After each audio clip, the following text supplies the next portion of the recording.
Devil से शादी।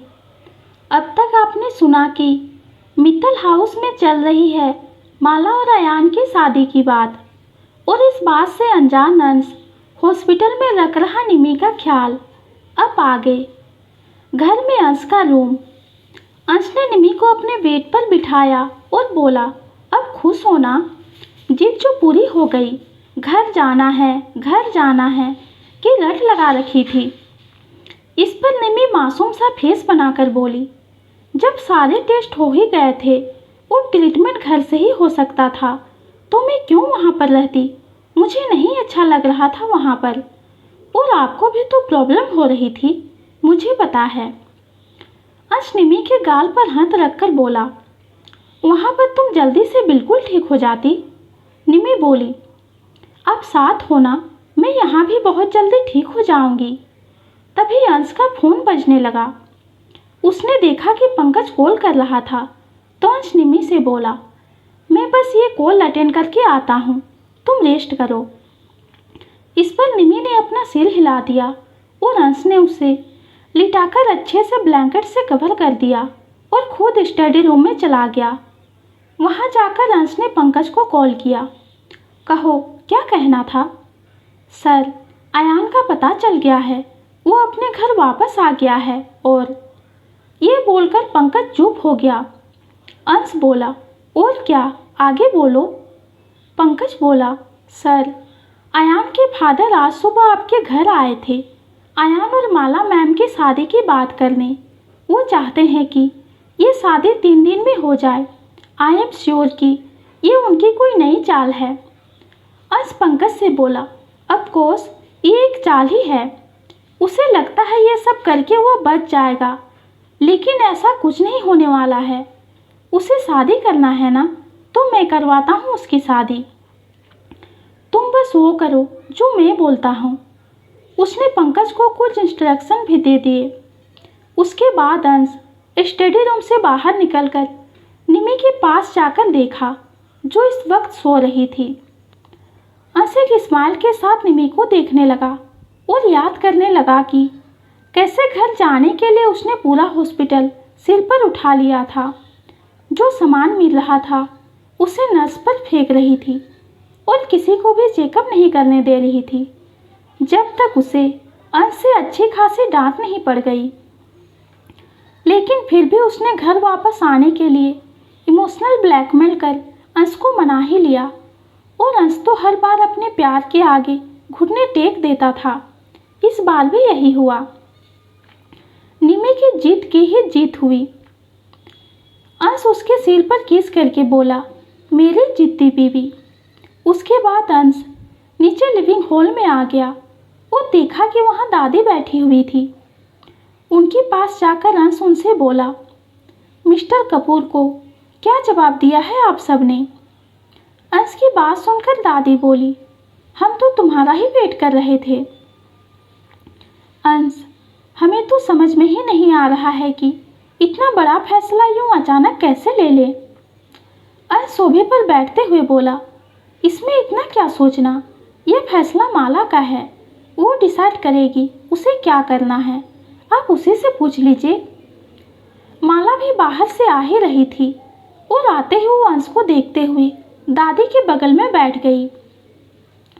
अंश माला से बोला, तुमने क्या सोचा है?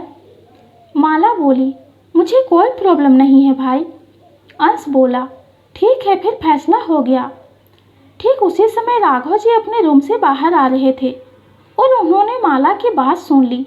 वो आकर बोले, लेकिन बेटा, तुम्हें तो टाइम चाहिए था ना। सुबह मैंने तुमसे पूछा था तो तुमने यही कहा था, फिर ऐसे अचानक हाँ क्यों कर रही हो?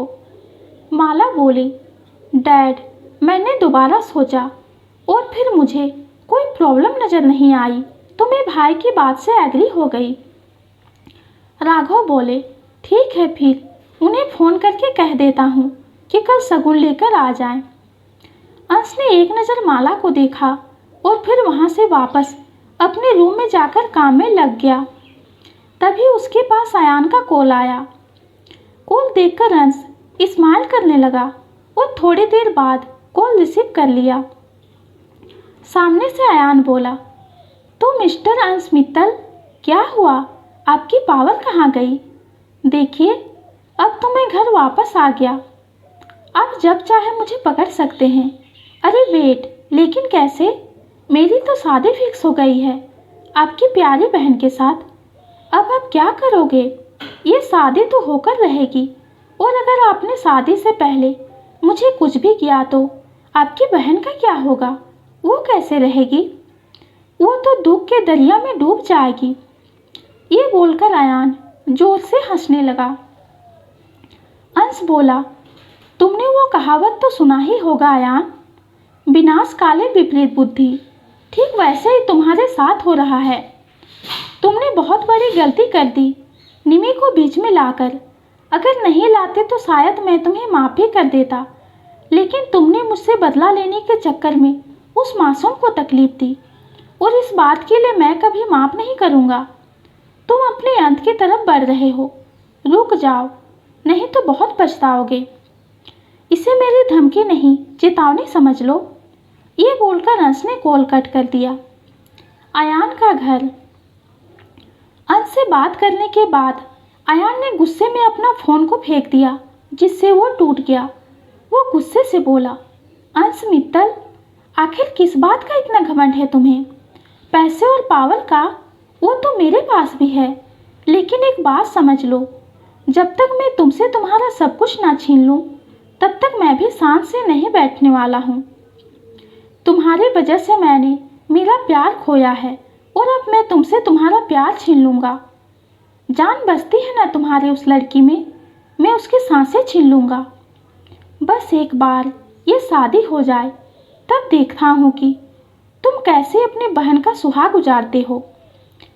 मित्तल हाउस।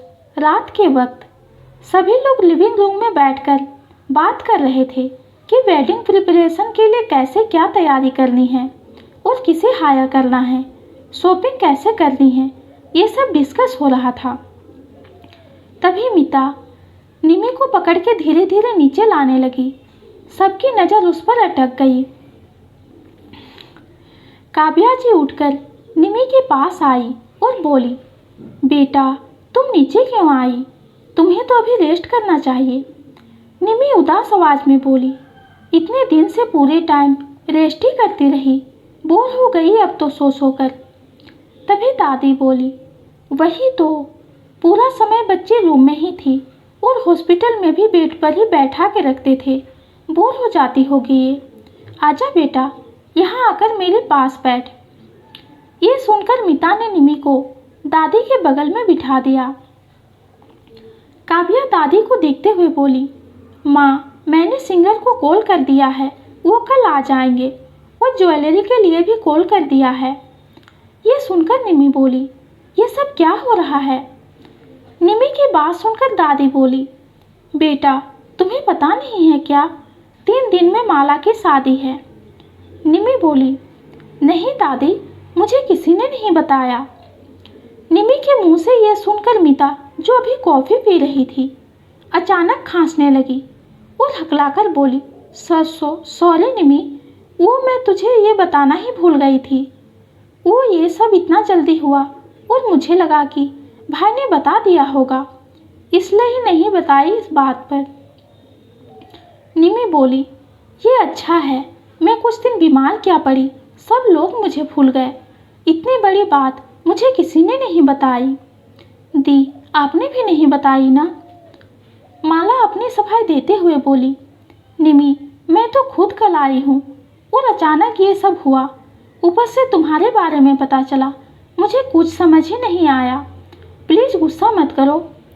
तभी बाहर से आते हुए आदि बोला, व्हाट्सअप ब्यूटीफुल लेडीज़, क्या चल रहा है? और मेरी प्यारी दीदू, कॉन्ग्रेचुलेसन फॉर योर वेडिंग। आदि की अचानक एंट्री से सभी लोग शॉक्ड हो गए, और काव्या जो उनका कान पकड़ते हुए बोली, पहले तुम ये बताओ कि दुनिया के कौन से कोने में घूमने गया था, जहाँ पर तुम्हारा फ़ोन ही नहीं लग रहा था? तुम्हें पता भी है इन दिनों क्या क्या हो गया, और तुम्हें कितना फ़ोन ट्राई किया, लेकिन एक बार भी नहीं लगा। तुम एक काम करो, किचन में जाओ और गैस ऑन करो और अपना फ़ोन को जला दो। आदि एक्टिंग करते हुए बोला, मोम मोम, पहले आप कान तो छोड़िए, मैं बताता हूँ कि क्या हुआ था मेरे साथ। काव्या जी बोली, क्या हुआ था बता। आदि बोला, बताता हूँ, पहले कान छोड़िए। ये कहकर उसने अपने कान की तरफ इशारा किया। ये देखकर काव्या ने उसका कान छोड़ दिया और बोली, शुरू कर अब अपनी रामायण। आदि बोला, तो मोम बात यह है कि मैं गया था स्विट्ज़रलैंड और जिस जगह पर मैं था वहाँ इतनी हैवी स्नोफॉल हुई कि सारे कनेक्शन टूट गए। जैसे ही वेदर साफ हुआ मैं निकल गया वहाँ से और जैसे मैंने इंडिया लैंड किया मुझे मीता का कॉल आ गया और उसने मुझे दी की शादी के बारे में बता दिया। ये सब सुनकर निमी बोली, आदि यहाँ था भी नहीं, लेकिन उसे भी मुझसे पहले दी की शादी के बारे में पता चल गया, बस मुझे ही नहीं पता था। काव्या जी प्यार से बोली, निमी बेटा, तुम इतनी उदास क्यों हो रही हो? तुम्हारी तबीयत ठीक नहीं है बेटा अभी। तभी आदि तपाक से बोला, क्यों, क्या हुआ है निमी को? अगर सही वक्त पर फोन लग जाता तो बता देती, लेकिन कोई अब इस बारे में बात नहीं करेगा। ये बोलकर काव्या जी अपने रूम में जाने लगी और आदि उनके पीछे उन्हें मनाने चला गया। ये देखकर सभी लोग हंसने लगे। दादी भी अपने रूम में चली गई। तभी अंश नीचे आया और निमी से बोला, चलो अब वापस रूम में जाकर रेस्ट करो। ये बोलकर अंश निमी को अपनी गोद में उठाकर रूम में चला गया। रूम में जाकर निमी अंश से बोली, आपने क्यों नहीं बताया दी की शादी के बारे में मुझे? अंश निमी को बेड पर लिटाते हुए बोला, इतनी इम्पोर्टेंट नहीं थी ये बात। निमी उचकते हुए बोली, अच्छा, इम्पोर्टेंट कैसे नहीं थी ये बात? दी की शादी हो रही है, वो भी 3 दिन में। आपको पता है ना मुझे कितनी एक्साइटमेंट होती है किसी की शादी में। अंश ने निमी के पास बैठते हुए पूछा, किसी और की शादी की एक्साइटमेंट तुम्हें क्यों होती है? निमी खुश होते हुए बोली, क्योंकि मुझे शादी की सारी रस्में देखना बहुत अच्छा लगता है। कितनी सुंदर फीलिंग होती है। ऐसा लगता है कि पूरा घर पवित्र हो गया हो। और सबसे ज़रूरी बात, शादी की सभी रस्मों में रेडी होना कितना मज़ेदार होता है। अंश निमी को धमकाते हुए बोला, समझ गया मैं, लेकिन मेरी एक बात तू भी सुन ले। अगर एक भी रस्मी में तुम मुझे उछल कूद करते हुए दिखी तो मैं तुम्हें रूम में बंद कर दूंगा, फिर देखती रहना रस्मी। और हाँ, तुम्हें जो भी चाहिए सब वहीं आ जाएगा, तो रूम से बाहर जाने की जिद मत करना। अभी तुम ठीक नहीं हुई हो, इसलिए पहले ही वार्निंग दे रहा हूँ।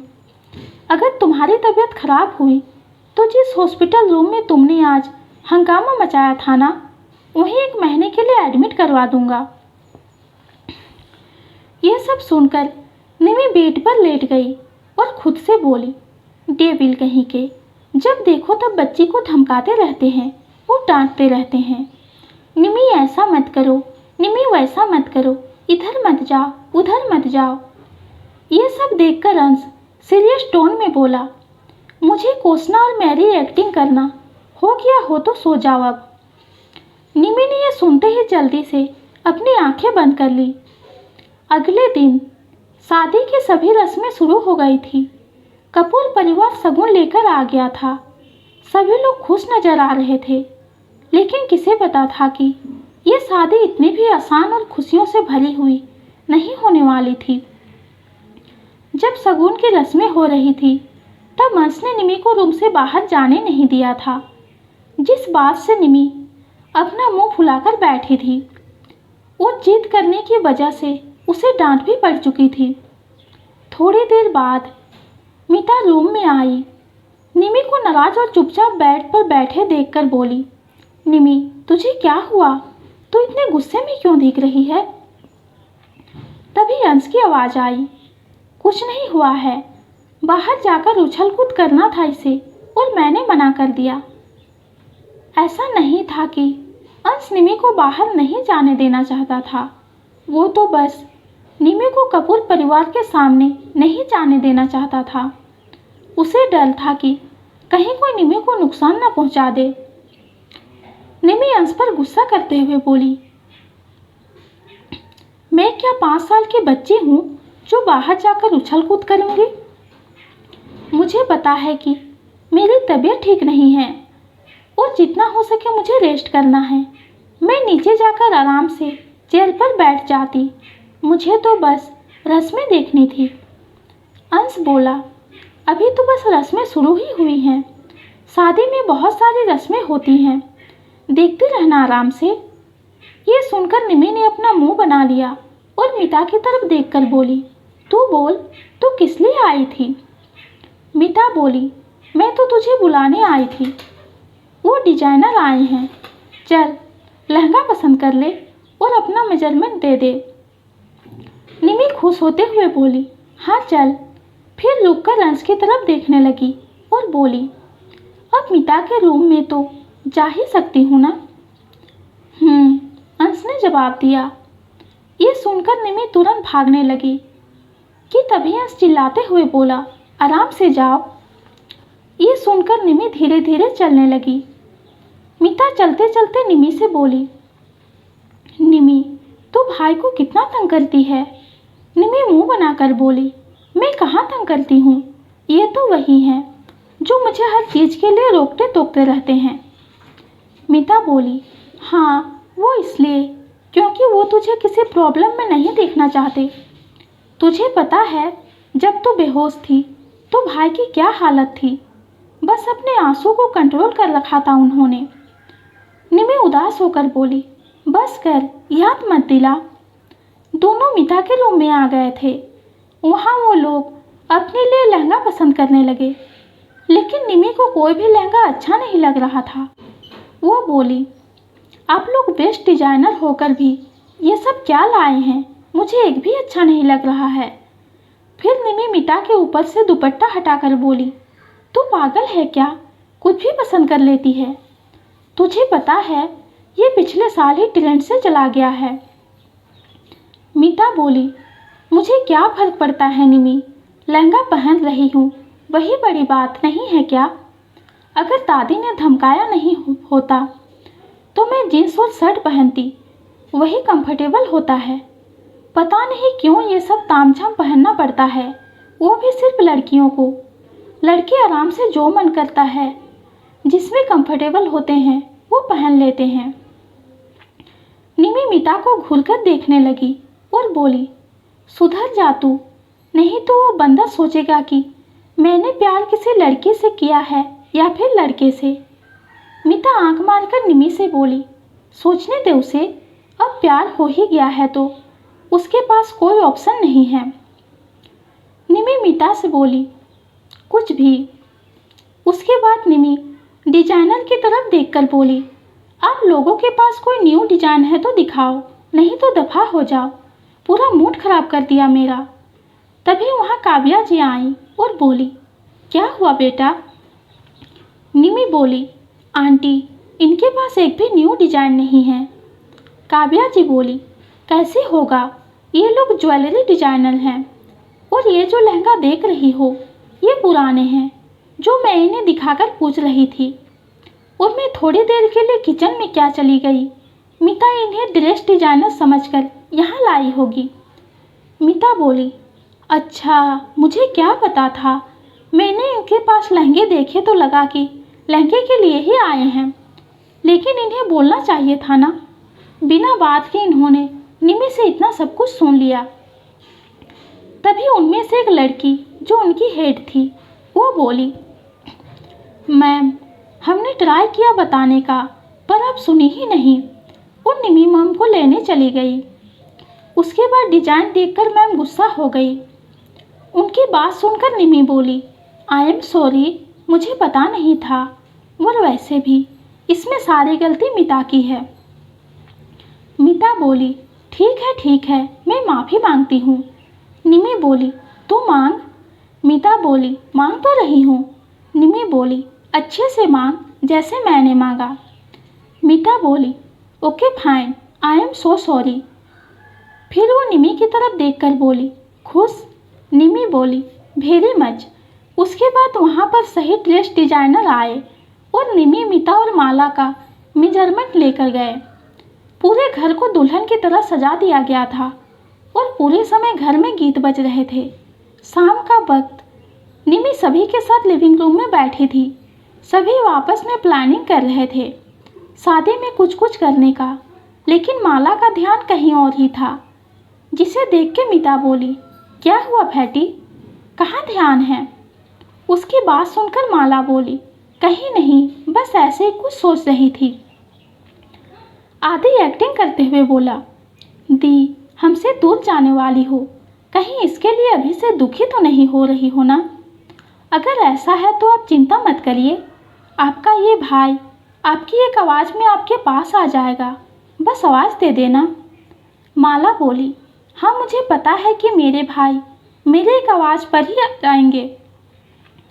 ये बात माला अंश की तरफ देखकर बोल रही थी, जो इस वक्त सीढ़ी से नीचे आ रहा था। अंश निमी के पास आया और उससे बोला, मैं थोड़ी देर के लिए बाहर जा रहा हूँ, तुम मेरे पीछे शरारत मत करना। ये सुनकर निमी अंश से बोली, मैं बच्ची नहीं हूँ। निमी की बात सुनकर अंश उसे बिना कुछ बोले वहाँ से चला गया। सभी बात कर रहे थे, तभी काव्या दादी से बोली, माँ शादी में जीजी को भी बुलाना है क्या? दादी बोली, कैसी बात कर रही हो तुम काव्या, अंश ने उसे घर से निकाला है, तुम्हें लगता है कि अब वो उसे फिर से घर में आने देगा? और कौन जाने इस बार क्या नया तमाशा खड़ी करे वो। शादी का घर है, आराम से शादी हो जाने दो।